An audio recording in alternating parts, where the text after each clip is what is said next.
Hello, everyone. Welcome back to Dance Colleges and Careers. I'm your host, Brittany Noltemeyer, and I am here to help you navigate that college application process. But along the way, I like to add a few tips about dance competitions, careers, and college. So today, we're diving into dance competitions. This episode, we are talking about relationships. I'm not talking about romantic relationships. I'm talking about our relationship to our music, to our fellow dancers, and how that changes throughout our piece. This is very relevant for all of my competition dancers out there, but also as you're applying for college. And if you have to do that solo, this is very, very, very important. Tune in and let's get to it. Today, we're talking about relationships because I want to help you with your storytelling. I have to be honest with you guys. When I'm judging, there are always four main categories. Maybe more or less, sure, we can divvy it up more, but I'm just going to give you a general rubric: technique, musicality or execution, choreography, and showmanship. So this episode is to help you improve your showmanship. Who am I and why am I even talking about this? Well, I've been a professional dancer for about the last 10 years. I'm also an educator and I own a children's theater program here in Orlando, Florida. I also judge several dance competitions and I travel almost the entire spring, so I get to see a lot of routines. I have to say probably over 10,000 routines a year. Stay with me because this is really important and it might help you when you're trying to figure out, oh, is this a smiley dance or a straight face dance? That's a immature way of thinking about how we perform. And even if we're a perfectionist and really afraid to change our facial expression away from this, I have tools to help you choreograph those facial expressions because it's so important. So how can understanding your relationship improve your showmanship? That is going to help when choosing the correct music for yourself or for your students, understanding your relationship to the music for yourself or for fellow dancers on stage, and then finally, how that relationship changes throughout the song. So the first topic with relationship is choosing the right music. So whether we are choosing it ourselves, sometimes I hear that at studios that you can pick out music and bring it to your teacher, or if your teacher picks out your song, or if you are an older student starting to work on choreography, this is kind of more for you. You have to think about what's the relationship the dancer has to the singer and the music. If you don't want it to be a romantic dance, you can't choose a romantic song. Of course, there are songs that you can make it sound like other things. You can give it a new swing. You can make it be about friendship, best friends, mother-daughter, other relationships. But some songs only talk about love and you can't get away from it. So if you don't feel mature enough, or if you're not old enough to pull that off, choose a different song. It's that easy. So if your music is already chosen and you don't feel like you can make a very strong connection to the story, or if you feel it is a little too romantic for your maturity level, that's okay. Now we need to move into step 2. Step 2 is understanding our relationship to the singer. If you are a soloist, there's 2 options here. Are you the one singing the song, or are you the one being sung to? Let's say I'm doing a solo to a Michael Bublé song. Well, I would look pretty strange. Let's say I'm lip syncing. Obviously, I'm not going to lip sync because that would not be good. But let's say I'm lip syncing to a Michael Bublé song. That wouldn't make any sense. I would not look like I was portraying Michael Bublé as this character. I would look like Britney, the one getting danced to, Michael Bublé singing at. Oh, that would be wonderful.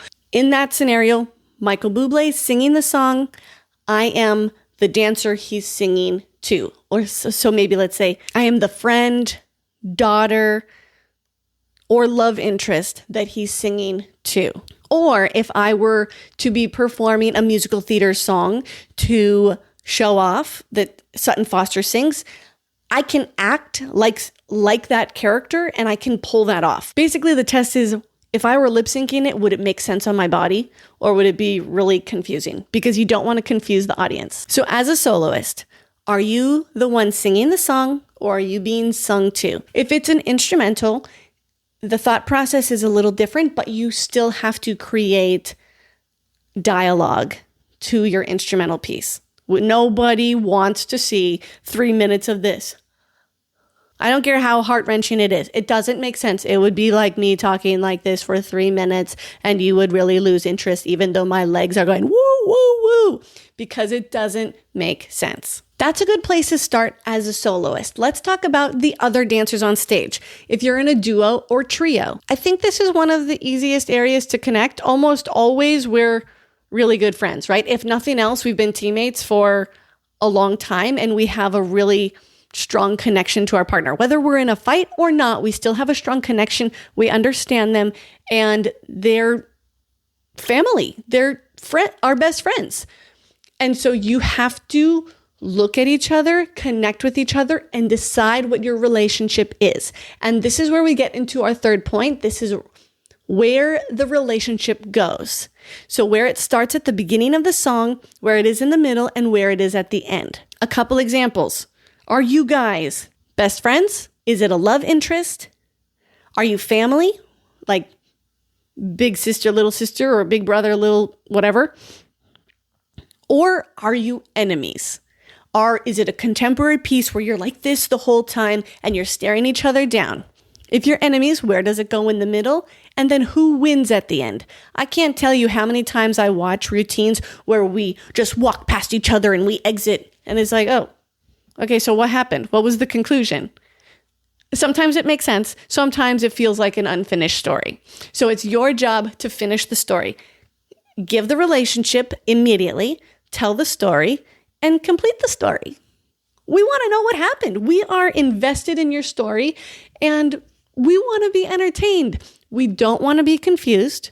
We want to be with you, following you. But when you can make us feel something, when you can give a mature, real, and connected performance, that's when we go, these kids can be professionals. Okay, so I want to help you with your solo right now. So write down the title of your solo. Now I want you to say if you are the singer or if you're the one being sung to. I am going to say I'm doing Show Off from the musical Drowsy Chaperone. So in that case, I will be the singer. Now to take it one step further, I'm going to go sing that song. It doesn't have to be totally in pitch or on pitch at all. It doesn't matter. But I want you to sing the song to feel how the singer is singing and watch yourself in the mirror. Obviously, if we're singing, I don't want to show off no more, that's probably what we'll look like on stage, right? So close the bathroom, go to the car, sing in front of the mirror, get silly, get playful, and see what you would physically be doing if you were actually singing the song. Now you need to have 3 things that happen in the song. Where do we begin? She starts pretty like meek and subtle, pretending like she doesn't want to show off. And then by the end, she really is showing off, but it's ironic that she's saying, I don't want to show off, and silly, even though it's like the biggest show-offy number in the world, right? So first I'm going to say meek, shy, introverted. Then we're going to find something in the middle, maybe where it gets really big or embarrassed, or we find another moment.